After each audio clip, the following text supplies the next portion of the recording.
Welcome everyone to the Moisky News for January 13th, 2020. In today's news, Boris Johnson and Leo Varadkar, I have checked many pronunciations and interviews, that is how everyone else is saying it. If I got it wrong, I am no longer sorry, are meeting at the Northern Ireland Assembly's Stormont for its opening.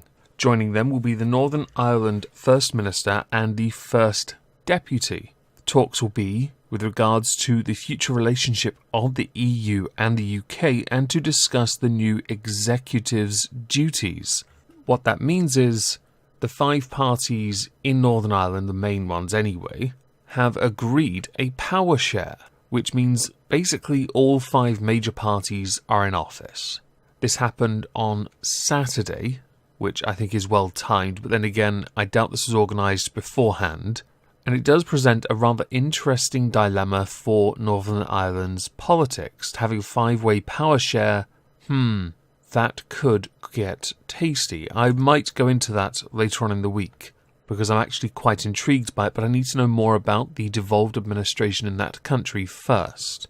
One of the more interesting aspects of all of this is how prominent Leo Varadkar is at this present time. In fact, he's actually quite important. Vocal. So are his ministers, his second-in-command especially, and we will get to that soon. Leo came into office in 2017, and he had a rather difficult job ahead of him. With what he has had to do, and deal with, and object to, and work with, while he might not be that popular in Northern Ireland at this present time, he has the best opportunity to call for a general election, because he needs to at some point. Unemployment is down, the economy is growing, and Northern Ireland and Ireland have a bit of an agreement in place that many do and do not like when it comes to the border between their two countries. And I think we can all agree over the last 2 years, that border has become the single most contentious thing within Brexit itself. I'm sure many could have walked away with a deal had that never been an issue, but because of the joint agreement from December of, I believe, 2017, which said that that would exist if no deal was in place or blah blah blah, insert all the nonsensical reasons Theresa May conjured up here, it became an obstacle that understandably and somewhat amusingly many MPs obsessed over. Most notably was Jeremy Corbyn, who I believe he had a point. I do.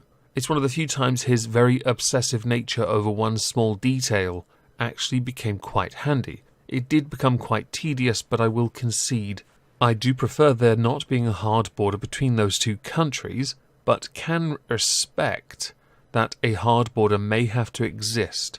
The obvious issue then is the Good Friday Agreement, because last we want is the Irish going to war with themselves again and the fallout, the poxy fallout. So I'm quite curious to see if Leo Varadkar will actually call for a general election, considering all that he has done recently, considering how popular he may or may not be in Ireland itself anyway. And it might be quite the gamble. Theresa May tried it and failed.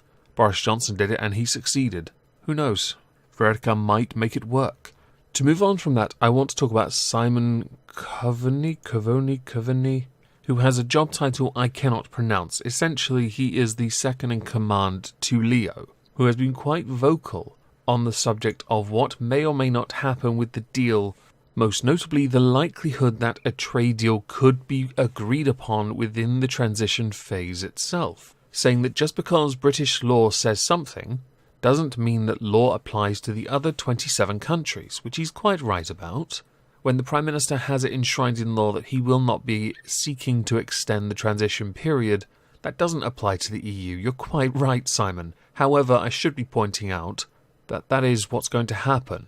So why on earth you felt the need to mention it, and I did watch the interview on the Andrew Marr show, it seemed a bit redundant and a bit of a stupid thing to say. Because let's face it, while it doesn't apply to you, that we're not going to extend or seek an extension from you, if no deal's agreed upon, it's going to apply to you the consequence anyway. Therefore, you and every other member state have to agree to work with us to get the best deal for both sides. But as an Englishman, I want it to benefit us, because I'm a very selfish Cthulhu kin. The UK government currently believes it has the possibility and can-do, will-do attitude and belief that it can in fact get a deal done by the deadline of December 31st. Of course, it would have to be long before agreed upon so it can go through Parliament and the House of Lords. Simon Unpronounceable believes that the European Union's approach to this on the basis of getting the best deal possible, that is fair and balanced, that ensures the EU and UK can interact as friends in the future, will involve the EU not being rushed. Well, you have less than 11 months, realistically. If you can't get it done in that time, then WTO it is.